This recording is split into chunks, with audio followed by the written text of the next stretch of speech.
Good evening.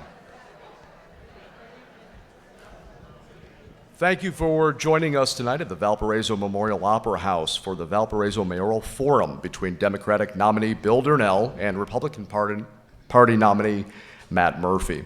Tonight's forum is made possible in partnership with the League of Women Voters of Porter County, as well as the Valparaiso Chamber of Commerce and Lakeshore Public Radio. I'm Tom Maloney with Lakeshore Public Radio. I will be tonight's moderator. Tonight's debate, for anyone who wants to listen to it again or is unable to attend this evening, will be made available on Lakeshore Public Radio 89.1 FM tomorrow, Thursday at 6 p.m. The Porter County Career Center students are broadcasting the forum live tonight on the Porter County TV YouTube channel. We ask that the audience please not go live to record during the debate this evening as requested by the candidates and the league. The candidates will have 60 seconds to answer each question that is asked by our panel. Carl Berner of Adams Radio Group, Mark Chase of the Northwest Indiana Times, and Becky Guffin of the League of Women Voters of Porter County. Becky will be asking 2 questions each time through, including questions from the League of Women Voters as well as the audience. If you have questions during the debate, please raise your hand and League volunteers will bring you a note card. No questions will carry weight for priority. The questions are chosen at random, and as a result, some questions may not be asked this evening. Mr. Murphy and Mr. Durnell will alternate who's first as we take questions from the panel. The candidate who begins with their opening statement will go second for their closing statement at the end of the debate. I ask that all applause and cheering is left until the end of the debate. We will now begin with our opening statement. Mr. Murphy, please. Thank you. Good evening. I'm Matt Murphy, and I've lived here in Valparaiso all my life. I've been serving our community for many years, and I've worked alongside a team with Mayor John Costas since day one. I've served as our city's economic development director, on the Board of Works and Safety, and I currently serve on the Valparaiso City Council and Redevelopment Commission. I run a small family business, Jifco Products, here in Valparaiso, and my wife Polly and I are raising 4 children. I value and will protect our city's safety, infrastructure, quality of life, and secure financial position. I want to serve as mayor of Valparaiso because we are headed in the right direction with great momentum, and I'm the candidate with more experience, and I believe I'm the best candidate to move the city forward. Thank you. Thank you, Mr. Murphy. Mr. Durnell. Thank you. Our quality of life here in Valpo is not just a function of our infrastructure or our leisure options. It's a product of the nature and the breadth of our relationships. In my own relationships, I'm a son, a husband, a father, a friend, a brother, a businessman, and an engaged neighbor. What I am most certainly not is a member of the Good Old Boys Club. I grew up in a working class family in Hammond and married my high school sweetheart, Carrie, who's in the back, 23 years ago. After living in Chicago for 4 years, we chose Valpo as the place to plant our roots. We have a 10-year-old son, Henry, who goes to Central Elementary, and we own a small business downtown. I'm a CPA and spent my entire career in the private sector. My experiences living and working in diverse places give me a deep appreciation for what we have and a broad perspective about what we need. I'm in this race to make sure that Valpo remains a place that is worthy for my son's generation's life and love. Thank you. All right, we will begin with the first question from Carl Berner. Carl. A thriving business community is crucial for economic vitality and development, as well as job opportunities for residents. As mayor, what would be your approach to attracting new businesses and sustaining or improving current business investment in the community? And Bill Durnell, you'll be answering first. Thank you. Yeah, so in Porter County, in the last 16 years, actually from 2000 to 2016, which is the latest data, more than 100,000 new jobs were created from new business formations, 40,000 from existing business expansions in Porter County, and only 7,000 or 8,000 came from in-migration. So to spend our time hunting elephants using tax incentives that all other cities have to bring companies in my opinion, is a waste of time. So instead of hunting for elephants, what I would focus on is gardening. We would stratify our businesses by size. Stage 1, 0 to 10 employees. Stage 2, 11 to 100 employees. Stage 3, 100 to 500. And stage 4 is 500 and up. What studies have shown and what the experience in Littleton, Colorado shown where this method was developed is that all of the action, all of the potential is in stage 2. So I would work with our stage 2 companies in Valpo to connect them with resources they need. Mr. Murphy. Thank you. Yeah, I'm passionate about job creation. I'm the former economic development director. And since in the past 16 years, we've really supported our local business community. In economic development, there's no silver bullet. You've got different tools. You're very limited with tax abatement and TIF and facade grants. And in Valparaiso, we've used them all, and it's really played a big part in our success. It's important when you use incentives that you use them wisely and responsibly. And we have a professional staff that manages our tax abatements and our TIF districts through our redevelopment commission. The city of Valparaiso is got to send a signal to the private sector that we want investment, and we have done that by supporting wise incentives, small business, medium, and large, and it's critical to the strength of our community. Our business community is strong, and they play such an important role in the success of Valparaiso. Thank you. Becky Guffin will be asking 2 questions from the audience now. For the first question, and this answer will be first by Mr. Matt Murphy. Should you be elected mayor, what would be the first thing that you would do? Well, the first thing I'm going to do is I'm going to hug my wife because she's put up with this campaign, and it's tough. I'm sure Bill can attest to how time consuming it is when you have a family. First thing I'm going to do is I'm going to call my leadership team and touch base with them and really they've been a big part of the success of Valparaiso, and we have a phenomenal leadership team. Some of the best people I've met. I've been lucky enough to serve with them, and they do such amazing work, and they've been critical to the success of our city. And that'd be my first phone call, and my first action would be to meet with the phenomenal leadership team that we've assembled in this city. I'm very proud of them. They do a great job. Bill. Well, I agree with that. I would start by getting to know the team better. Of course, I've worked with them through my own neighborhood association work over the last 4 years. And many of them do know me, and I know them. So getting to know the team, making sure people are in the right roles for what they want to accomplish in their own careers, as well as what the city needs. Beyond that, a big focus of my approach to governing and leading this city will be to engage with neighborhoods. I want to humbly observe where our people struggle, and then put plans in place to take the next smallest steps to improve things just a little bit.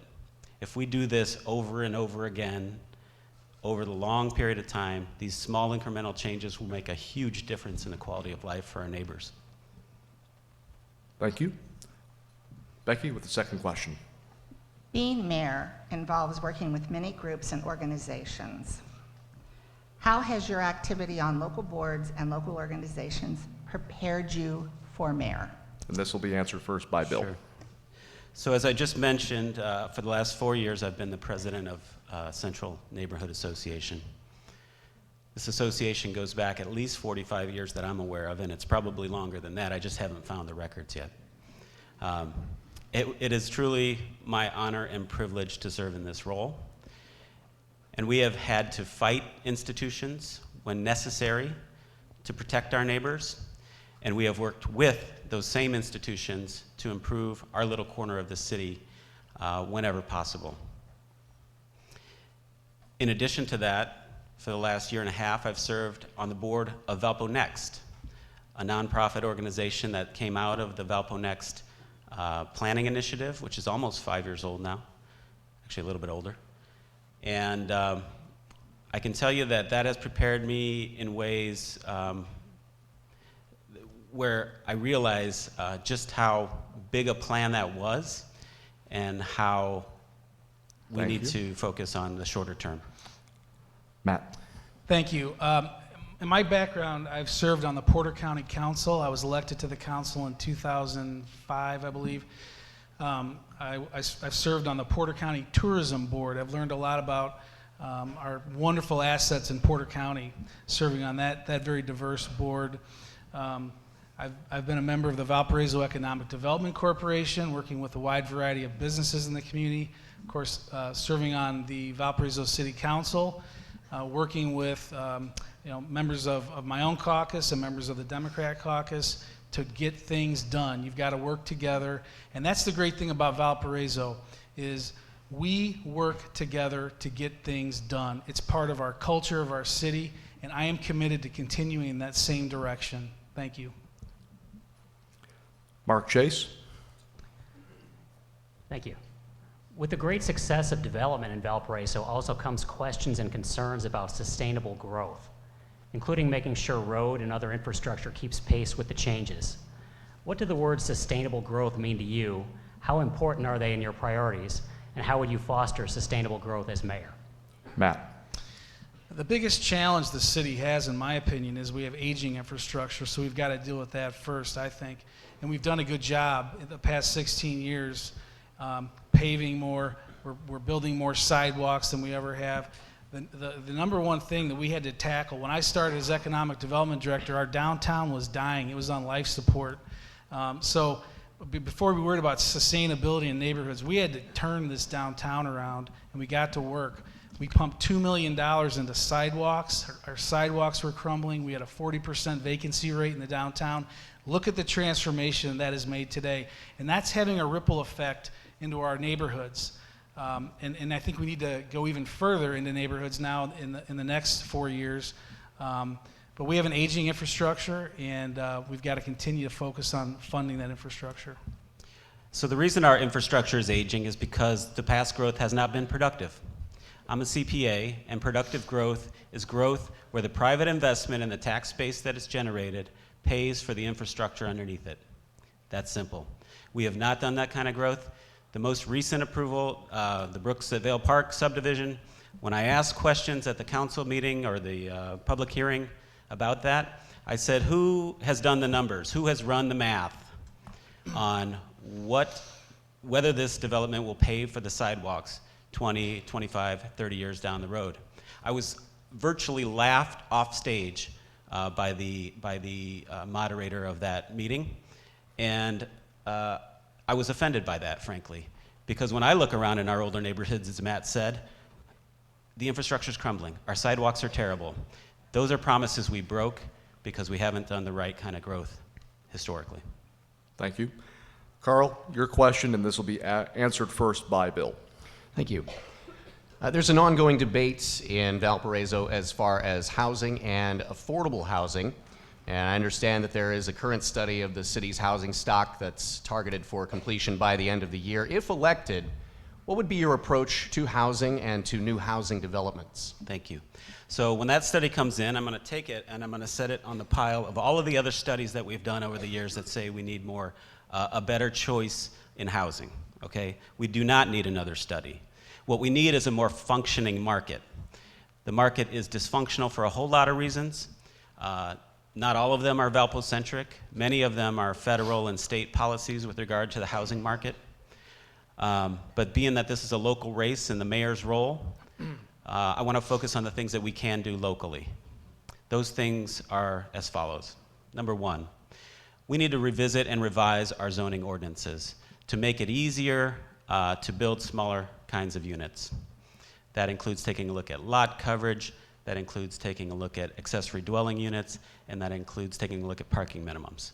The next thing we should do is seat an advisory housing commission who will meet regularly, monitor the situation, and make recommendations on how we can go forward. Thank you. That's the end of your time. Matt. Sure. I really applaud the administration for moving forward on the housing study because we have had some housing studies, and what happens is there's no consensus on what affordable means. So at the last time we did this, we had to have 2 reports. So we really need to step back, take the emotion out of the issue and look at the data and make data-driven decisions. I applaud that. Secondly, when I look at Valparaiso, having grown up here, one of the strengths of our community is the diverse housing we have. We have low-income housing, we have high-income housing, and we have everything in between. It's a strength of our community. And so, I'm looking forward to getting this study back and taking a hard look at the numbers and the data, and then we can get together and work together as we always do and come up with a plan. Thank you. Thank you. Becky, the first of 2 questions, and this first question will be answered by Matt. We're going to continue on the housing note because there were several questions related to affordable housing. What are your plans to promote the construction of affordable housing for first-time homebuyers and retirees? Well, as I said, Valparaiso has a lot of affordable housing. We've got neighborhoods by the Blaylocks that are very affordable. We have, I believe, 40% of the last of the sales in Valparaiso were under $200,000. The national average is much higher than that. So here again, we've got to get past this, what's the definition of affordable? But I applaud the study. I look forward to it. Again, I think one of the strengths of Valparaiso is we've got a wide, diverse amount of housing. We have Section 42 housing. We have Section 8 housing. We have 40% apartments. We have, larger homes. We have older homes in the downtown. It's a very diverse housing market, and it's been part of the success of our city. And I think we need to continue to strive to be right down the middle and balanced in our housing. Thank you, Matt. Bill. Matt and I were at a regional meeting last week where the speaker said that in America, 22% of families are married with children. And more than 60% of our housing stock is geared towards single families. That's a dysfunctional market, no matter how you slice it. So do we need more housing for single people who are young and looking to buy their first home? Absolutely. Do we need more housing for elderly people who are looking to downsize? Absolutely.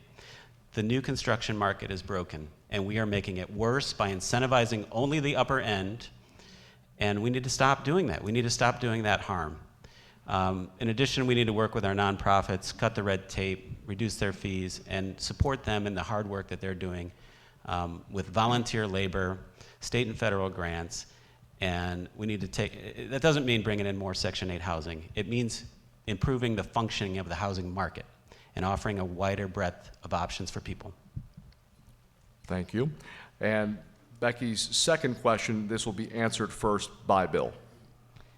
How do you plan to communicate with your constituents and involve residents in the decision-making process for our town? That's a great question. As I said earlier, really want to engage with our neighborhoods. I know that we've hired a community engagement director, Maggie Clifton, and I believe she's doing a wonderful job. I want to take that and multiply it 1,000-fold, if possible. Not literally hire that many people, but increase the effort by that much. I don't want to disrespect Mayor Costas. I admire him a lot. He's sitting right in front of me. I can see him as I speak. But a big deal was made this year about the neighborhood walks. I think he scheduled 6 neighborhood walks this summer, 1 a month for 6 months. My neighborhood didn't qualify or didn't get on the schedule because, I guess there wasn't enough walks to be had. Communicating with citizens is easy. You just meet them where they are, humbly observe where they're struggling, and again, take those next smallest steps you can to make their lives a little bit better. Thank you. Matt. Thank you. I think one of the strengths of the city is we have a very civically engaged community, and we have hired Maggie Clifton to be the community engagement director. I agree she's doing a great job, and we've given her some tools with neighborhood grants, and I think we're going to beef that up in the next 4 years. But we've got a citizens academy. The police department has a police academy for citizens. We reach out all the time. We have a very good website that's got a ton of information to communicate with our residents. We encourage them to come to our meetings. We have 2 city council meetings a month. We have a Board of Works meeting. We have redevelopment meetings. We encourage their engagement and all of that. And the last thing I want to say is the downtown was turned around not because of the city. It was turned around because citizens got involved, and they wrote the Hyatt Palma Downtown Action Agenda with the city. The citizens did that, and that's something that we lose sight of, that our citizens said, enough, this downtown's got to be fixed, and they came up with this Hyatt Palma plan. Thank you. Mark, you've got the question, and Matt, you'll be answering first. Much has been made of the opioid epidemic throughout our nation, state, and right here in Porter County. What role would you strive to play in this fight as Valparaiso mayor, and please be specific? The opioid epidemic is affecting the nation, our state, our county, and our city. It's impacting my neighbors, my friends, and it's impacted my family personally. I take this, this is a tragic situation. It is a crisis. The mayor of Valparaiso, the sheriff of Porter County, the commissioners of Porter County, we're not going to solve the problem. But let me tell you what we can do. We can begin having discussions and getting rid of the silos and stopping the stigma of having people get help for their addictions, especially opioids, which once you take them, it can be deadly, absolutely deadly. So we got to get rid of the silos, focus on education and prevention for our children so that they never are ever tempted to take this deadly opioid. It's unlike any other drug. Thank you, Matt. Bill. I agree with almost all of that. I am one of the lucky ones. My family has not taken a direct hit from this epidemic, and I'm very grateful for that. But as Matt said, too many of our friends and neighbors have. What I wrote about a week ago was a plan, a 5-point plan to start to address this in our community. First, we have to admit what's going on. We have to be straight about the facts and share them as widely as we can. We also need to share those stories of those families who are going through this and the ones who have suffered the ultimate pain. We need to spend, as Matt said, a lot of our effort on prevention. An ounce of prevention is worth more than a pound of cure. We need to treat it. We need to work with other communities, including the county and other counties even in the region, to build a detox center and help people wean themselves off of this terrible drug. Thank you. That's your time. Carl, and answering first will be Bill. Valparaiso has implemented the Chicago Dash bus service to Chicago and now some V-Line shuttle service to the Dune Park South Shore Rail Station. And just this week, the Northwest Indiana Commuter Transportation District announced the design and engineering phase of the new Westlake Corridor, offering South Shore train service to the Hammond, Munster, and Dyer communities. What is your stance on continued improvements of public transportation options, not only in the Valparaiso community, but also in connecting Valparaiso to bigger hubs? Thank you. With regard to transit, the biggest concern that I have, and I'm a former Dash rider. I commuted to Chicago for the first 15 years of my life here in Valpo. And the bus service is good. The V-Line I've heard is not as good. But the concern I have about each is that they're not financially sustainable on their own. That is to say that the fares don't pay for the operations. We are dependent on federal and state grants for those services, and that makes them fragile. So as part of my administration, I will look at ways of shoring up those important transit services, making them more flexible for people, including the use of technology. Right now, if you take the V-Line and you want to divert from the standard route, you have to put in a 24-hour notice. I don't plan my day that far in advance, and I don't think you do either. So we need to make that diversion off the V-Line routes a lot easier and a lot more effective. Thank you, Bill. Matt. Our transportation systems are in great financial shape and actually have surpluses. I support the Westlake expansion. Having the train come to Lake County is great, but we do have the Chicago Dash. I hope someday the South Shore would come to Valparaiso, but in the meantime, we took bold action and we created the Chicago Dash. And the service, when we first got it going, it'll never work. You know, this is not going to happen. And we slowly built ridership. So, you know, it's an option for our residents. It's a way to bring jobs and dollars from Illinois into Valparaiso. And it's just a great program. And I support transit and the Chicago Dash and the V-Line. The V-Line supports folks that can't get around town, can't afford an automobile. So we're trying to hit all socioeconomic levels in the community. Thanks. Thank you. And just a quick announcement, we've got a question here, but if you do have a question throughout the course of the debate, please hold your hand up and a volunteer with the League of Women Voters will bring a note card to you, and then raise your hand back with the note card. They'll pick it up and bring it to the table. Speaking of the League of Women Voters, Becky, 2 questions for you, the first of which will be answered by Matt.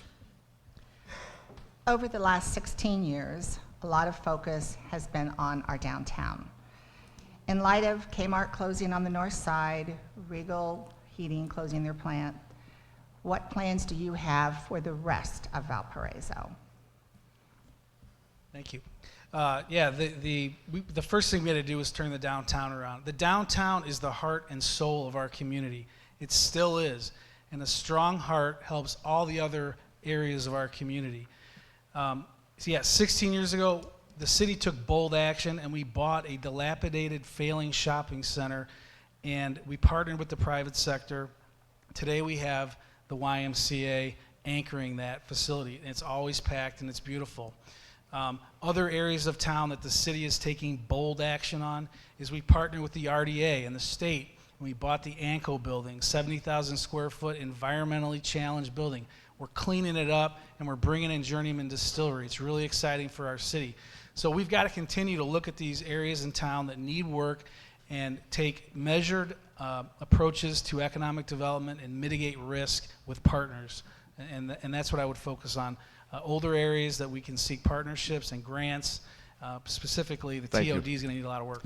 The city also took bold action on the east side of town where they built what's called the Garmong Shell Building. That was 3 years ago, and it hasn't seen a tenant since. By our own forecasts, best case scenario is that we'll lose $1.3 million subsidizing that empty building. So bold action or bold dreams are fine, but the correct course of action is one that's incremental in nature. There isn't a question in the world, no one has a question here that we should reinvest in the ANCO site, and I love Journeyman. I'm glad that they're coming to town. But I've seen the renderings for the mid-rise housing down there, and those are none too exciting to me. Instead, I would take a plat of land like that and parcel it out into much smaller lots, limiting contiguous ownership by a single entity, and fostering the kind of development that we have and love on Lincoln Way. There's no giant mid-rise on Lincoln Way. There's no big one developer that takes up blocks and acres of space. Second question is going to be asked by Becky, and please hold your applause. Thank you. Second question is going to be asked by Becky, and it'll be answered first by Bill. Please explain why you generally support or oppose tax abatements. Tax abatements are an important tool. I generally am skeptical of their use, however, and the reasons are as follows. Number one, even though we say we're judicious in their use, tax abatements are supposed to meet a test called the but-for standard. So but for this incentive, would this investment be made? I have seen more than one tax abatement be given where the equipment was already on order or the foundation of the building was already in the ground. That fails the but-for test, and we should not give abatements on investments that would happen anyway.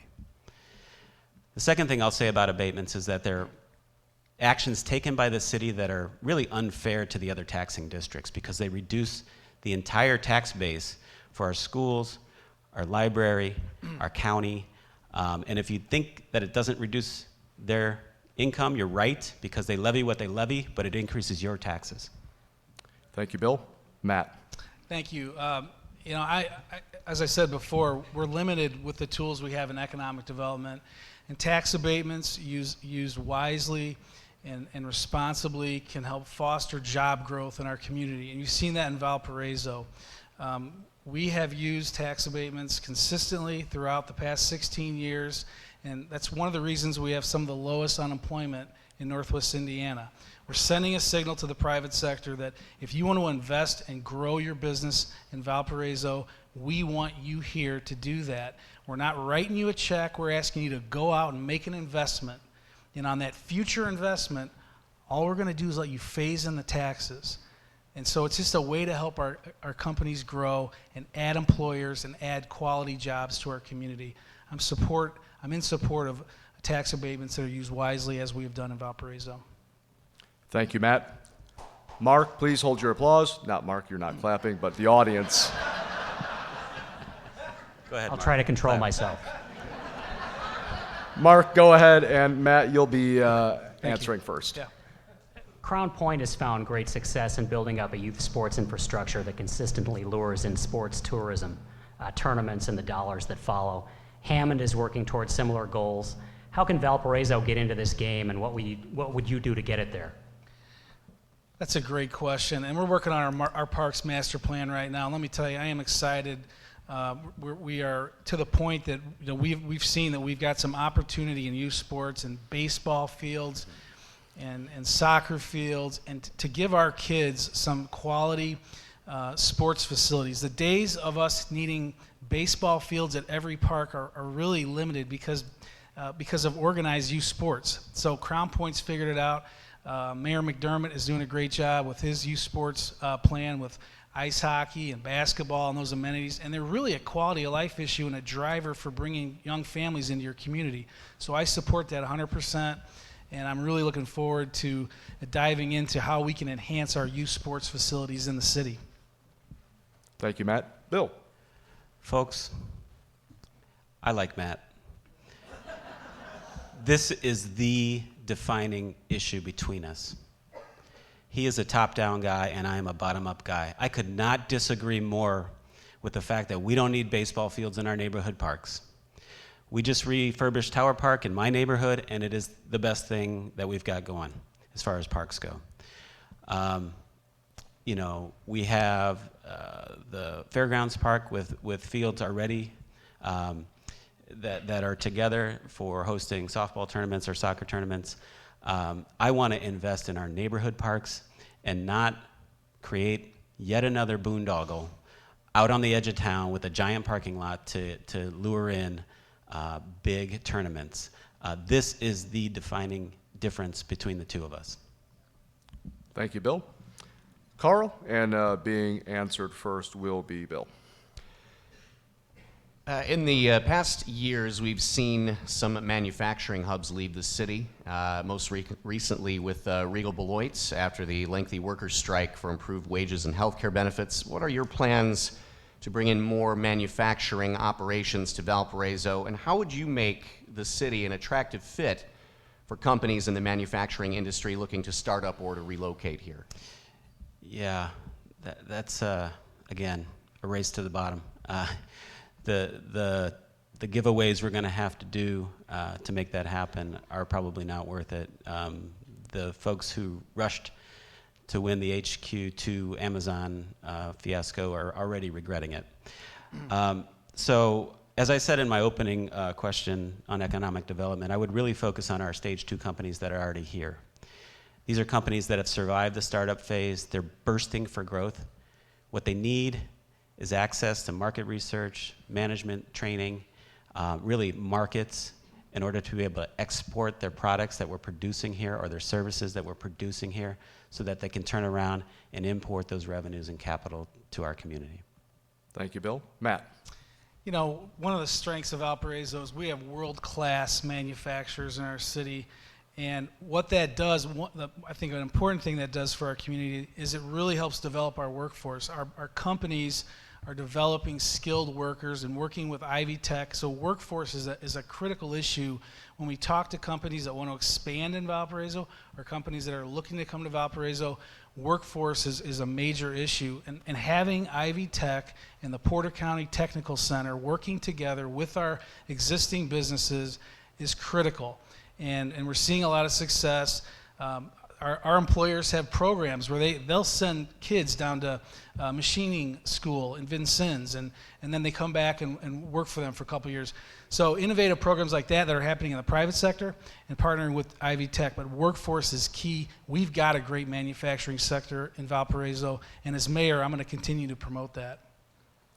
Thank you, Matt. Becky with the first question, and it will be answered by Matt.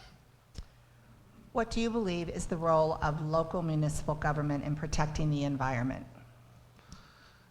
The environment's important. I mean, you know, we're all breathing the air and drinking our water, and it's got to be safe. And we've got a fantastic city water supply. Our utility and our water department is absolutely one of the biggest strengths we have in our city. Not only from a clean water standpoint, but from an economic development standpoint, to be honest, because we have such a strong utility, and utilities drive economic development. Utilities are one of the engines that we use in economic development. We promote recycling in our city. We have a robust recycling program. We promote that quite often. And so I'd say between the regulations that the state and federal level have on the air kind of supersedes the city, but we have a duty to provide safe drinking water, and we offer recycling service to our community, which I support. Thank you, Matt. Bill. I agree the utility that we have is critical to Valparaiso, so I hope the rumors that we're looking at possibly selling that in the next administration are untrue. As far as environmental sustainability goes, we can do a lot more to require or encourage green building standards for new construction. We can do a lot more to encourage the use of solar and wind power. Our Porter County Career Technical Center has a great example of that on their rooftop. We can do rooftop gardens in our downtown district. We can, my own business is a Roots Cafe, and we use all biodegradable food service items, and we can encourage and suggest to other restaurants that they do the same. There are literally dozens of things that we can and should be doing on the environment. Thank you, Bill. Second question for Becky, and answering first will be Bill. The city has a $4 million rainy day fund. What, if anything, would you propose doing with those funds? We could start by paying off the debt that it took to revise the city hall. I think that was about $3 million, so we'd still have $1 million left. But no, seriously, it is important that we have a rainy day fund. We need to plan for tougher times. We've had a bull market, a positive economy for the past 10 years plus running now, and that's not going to last forever. So, you know, being a CPA, fiscal responsibility and fiscal conservatism is in my nature, and I would seek to maintain that rainy day fund. What I would say about it, though, is, you know, Matt talked about our infrastructure crumbling in our older neighborhoods, and that's something I can't wrap my head around. How can we, on one hand, be so financially strong, and on the other hand, have crumbling infrastructure? It just doesn't make any sense to me. Thank you, Bill. Matt. With respect to the rainy day fund, I'd like to see it at $5 million. I think that's a safe number given all the capital assets we have. I mean, we had a bridge go out a couple years ago on a weather event, and that was almost $1 million. So having that cushion is critical. Valparaiso's got a strong fiscal management program. We have a AA bond rating that was just increased by an independent auditing agency. Our city audits are pristine. We have a great, having that rainy day fund is also beneficial when we need to borrow money internally because of the tax draws. We have 2 tax draws. We don't have to borrow from the Indiana Bond Bank and send the bond bank interest. We save that money. We save thousands of dollars, about $35,000 a year just in interest savings by having that rainy day fund. It's critical. Businesses like to hear that the city is fiscally sound. We've got a rainy day fund and AA bond rating. We tell that story to everybody, and it's a great story. Thank you. Mark, and answering first will be Matt. Valparaiso has found great success under the leadership of a business-minded mayor. I think I've heard both of you men talk about that before. Both of you are businessmen as well. What are your most important characteristics as businessmen that you can bring to bear as mayor? And what would be your first business-minded priority for the city on day 1 of your new term? Sorry, go ahead. Yeah, absolutely. John Costas is a great businessman. I've learned a lot from him. He's a mentor. of mine, and I think the core values that we created when we first took over about being boldly proactive and creatively frugal. Those are all business-minded concepts as well, and so yeah, I would definitely bring government is not business, but there are business principles we can apply to running our city, and it starts with our financial management. Although fund accounting is a lot different than the accounting we use from the business side of it. So those are skills that I learned in getting my MBA and running a small machine shop. So it's challenging, and you got to watch cash flow and your expenditures and your revenues, and you got to be on top of all that stuff to run a tight ship. So that's important in the city. Thank you. Bill. Okay, thank you. Thank you for the question. I'm a CPA, as I said. I've started my career in finance. I worked for 15 years for a company called GATX, which leases and repairs rail cars. It was a publicly traded company, but it was small enough where I got to do a whole bunch of different things in my 15 years there. I moved from finance into marketing, into operations, and then I ended my career there running a technology software delivery team. So I have a very broad functional background in business, and now I run my own small cafe and consulting company. That gives me a broad perspective to bring to the table, and the most important skill I think that I learned, besides just listening, is the continuous improvement framework, where you set a compelling vision, measure your progress, identify those gaps, and then work every single day to identify solutions to the problems that are getting in your way. I want to bring that framework to City Hall. Thank you. One more quick announcement. If you have a question, please raise your hand, and once you fill out the card, raise it back up, and a league member will go ahead and pick it up. Carl, you've got the question, and Bill, you'll be answering first. Currently, the City Council selects 4 members to the school board, and the Township Advisory Board is responsible for selecting the 5th. There's been some discussion as to the effectiveness of this approach as far as decisions being made with an accurate representation of public opinion. Are you in favor of the current selection process, or should the city move toward implementing an elected school board? We should definitely elect a school board. As long as it's appointed, Please hold your applause. as long as it's appointed, we need a fair process, an open process, and that's, as you said, in the City Council's hand, not really the mayor's. However, if we were having a discussion about whether we should, appoint City Council, or maybe appoint the mayor, we would be burning the city down. That just doesn't make sense. This is a democracy. The city budget is enormous. The school's budget is enormous. We should have elected representation on the school board, period. Thank you, Bill. Matt.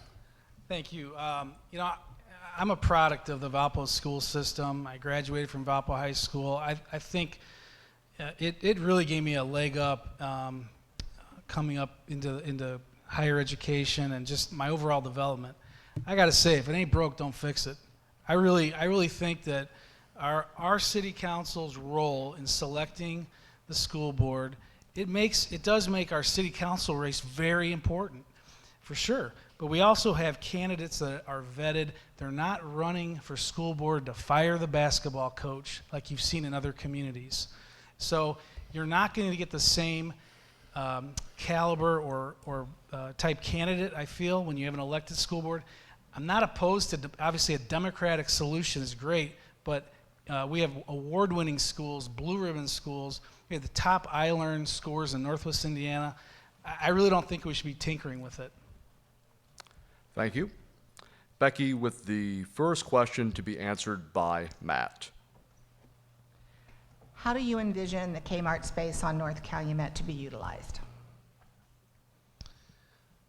Well, I'll start by saying thank goodness the city took action early on in the administration, and we bought and then actually condemned the County C Plaza, because I cannot imagine, I'm sure Kmart would have folded sooner had we not had the tremendous investment by the YMCA and that Cumberland Crossing development happen. So I'm thankful that we have that anchor, because that anchor, that Y anchor, is really going to help the next development. I really am not sure what you're going to see there next. That's up to the owners of the property, but I'd love to hear ideas. I think it's a great spot in town, and unfortunately, I used to shop there, and I'm sad to see him go. But it's a national trend, and I'm sure we'll see some more development up there to replace that. We have it's a strong side of town, and there's a lot of houses around it, a lot of retail be coming in there. Thank you. Thank you, Matt. Bill? Yeah, large retail is dying. So we're going to see, unfortunately, I think more of that over the coming decade or more. I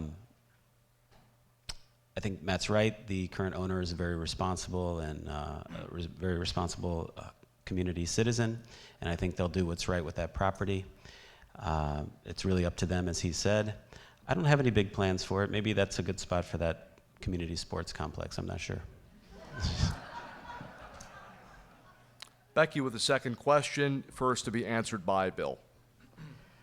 With many of the public sidewalks downtown being used for dining, people with disabilities have a difficult time maneuvering. How would you make the sidewalks more accessible for people with disabilities? To me? Yes. Okay.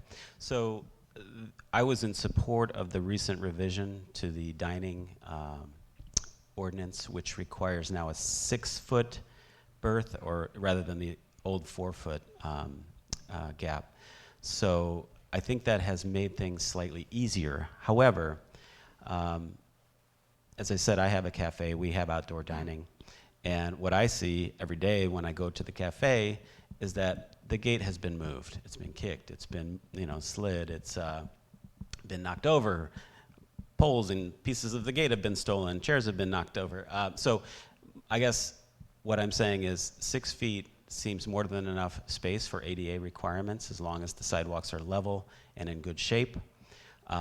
The sidewalk signs need to be moved out of that 6 feet. You can't have your dining here and then have a sign sticking in the middle, and I have to work on my own team in that regard. But basically, we need to enforce the 6 feet every morning and make sure it's clear. Thank you. Matt?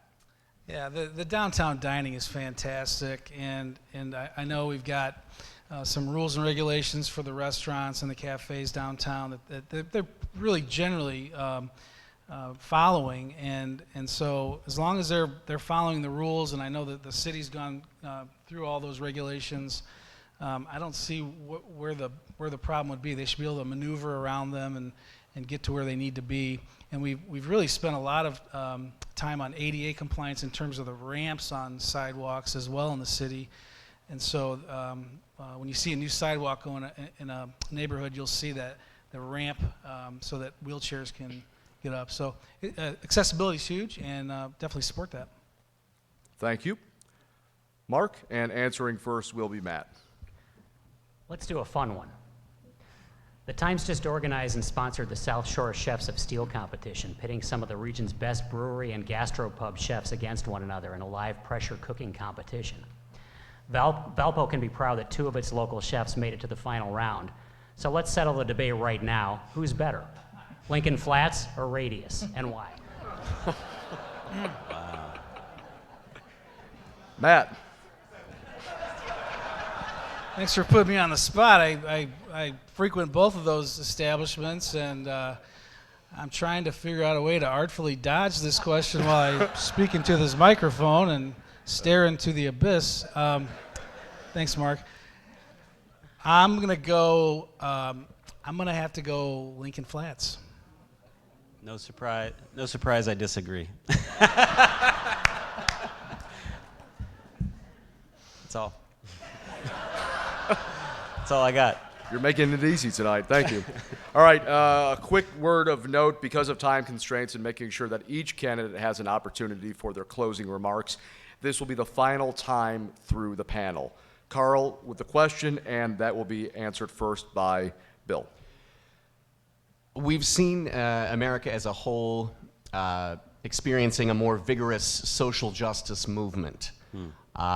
With groups like Black Lives Matter and a reinvigorated and increased interest in women's rights, and now a snowballing, sustained movement for LGBTQ rights. And how important are inclusive social values to you, and do you see diversity and inclusiveness as being helpful in shaping a healthy community?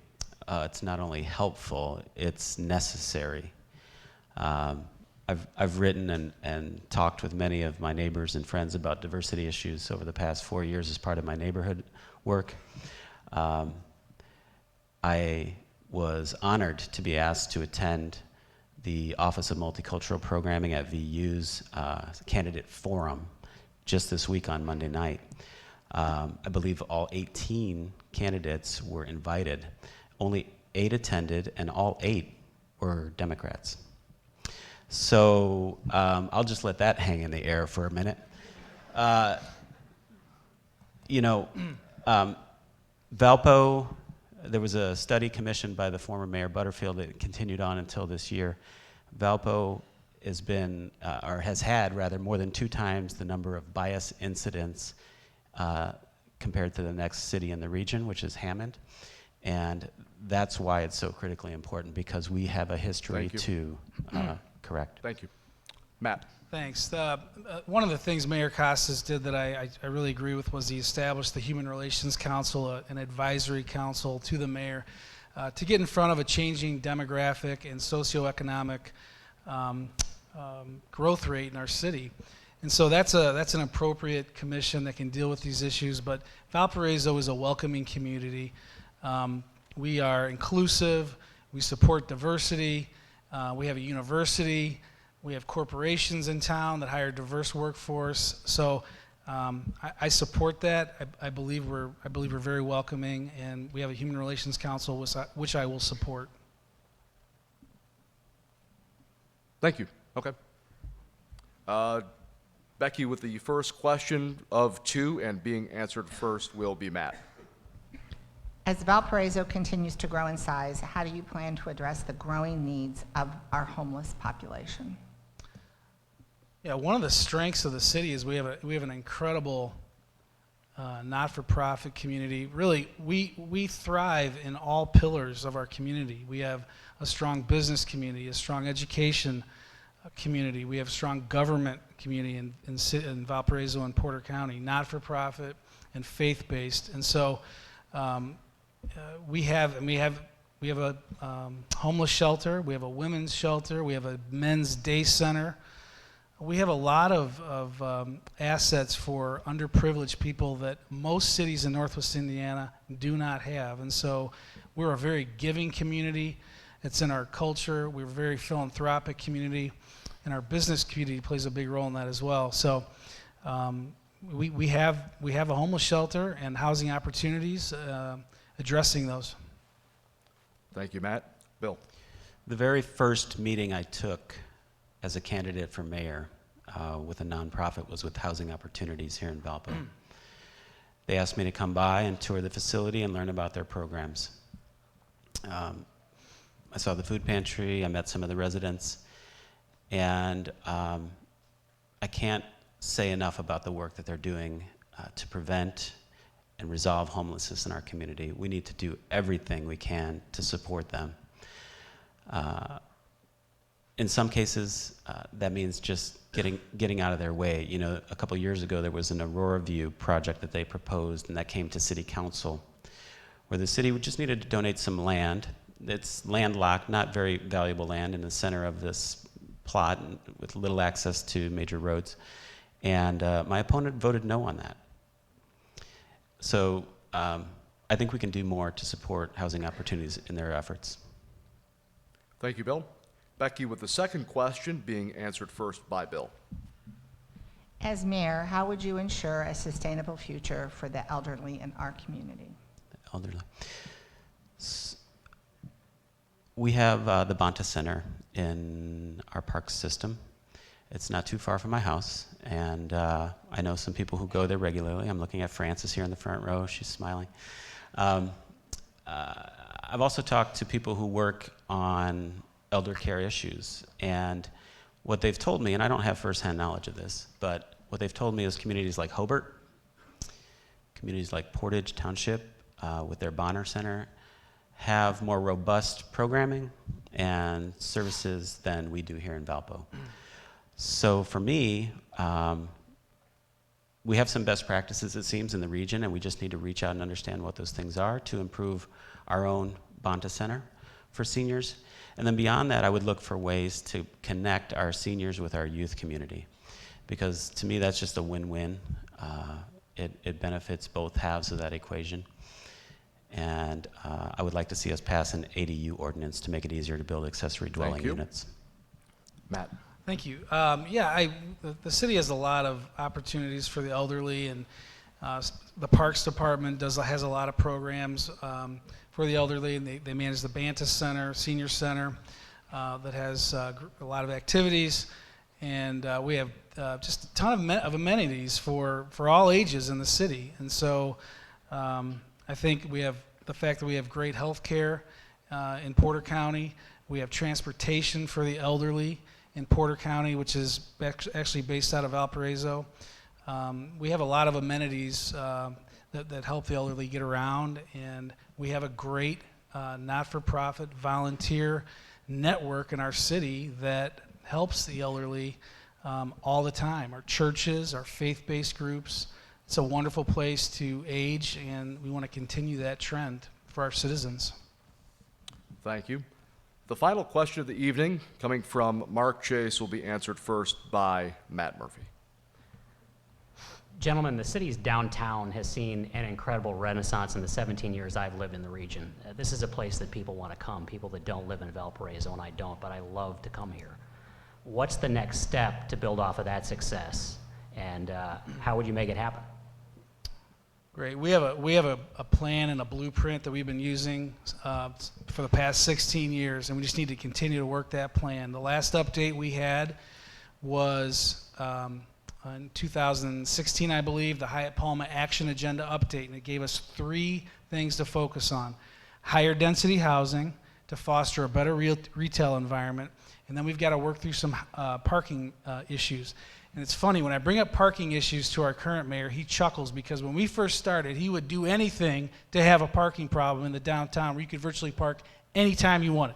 So it's a great problem to have in a community, but we need to focus on higher density housing. We're doing that in Valparaiso by encouraging and incentivizing developers to tackle difficult infill projects and build up in our inner urban core to support a retail environment and make it sustainable. I'm really excited about the future of the downtown. We've got a lot of work to do. Thank you, Matt.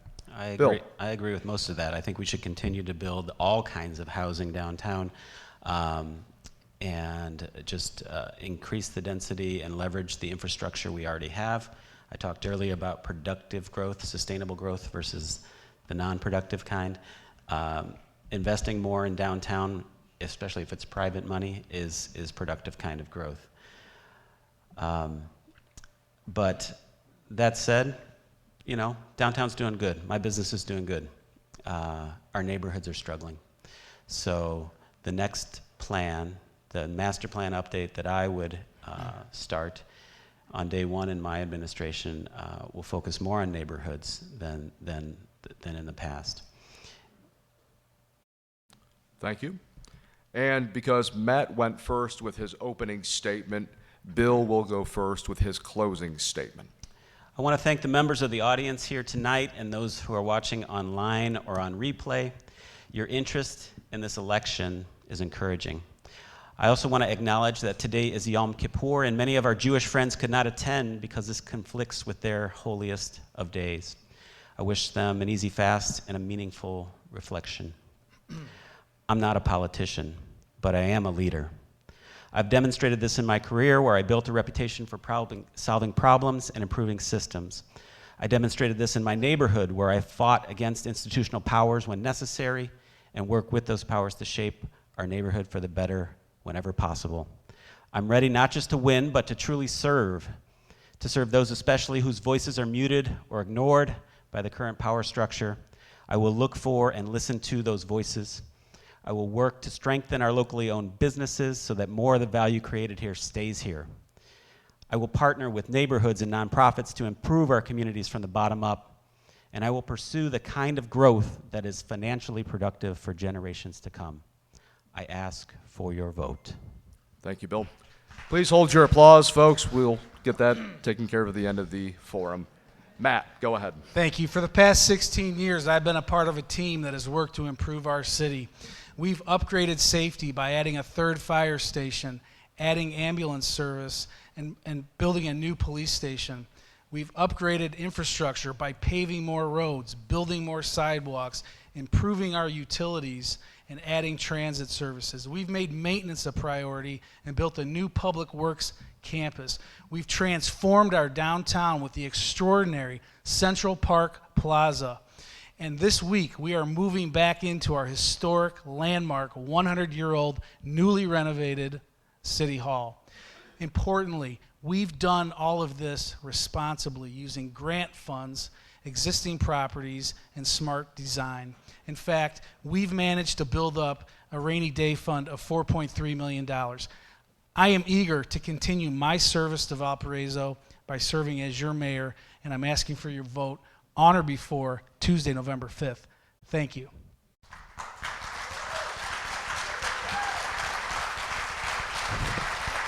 Thank you to both candidates for discussing the issues and policies that affect Valparaiso. The Valpo Chamber has conducted a podcast with each of the candidates, which have provided time for the candidates to expand on their plans if elected.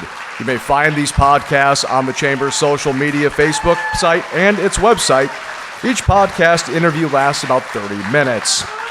Early voting is now underway at the Valparaiso County Government Building, as well as 3 other sites. Location information is available at the League of Women Voters table. We'd like to thank you, the audience, along with our panelists and partners for tonight's debate. The debate will be aired tomorrow evening on Lakeshore Public Radio beginning at 6 p.m. Election Day is Tuesday, November 5th. Thank you and good night.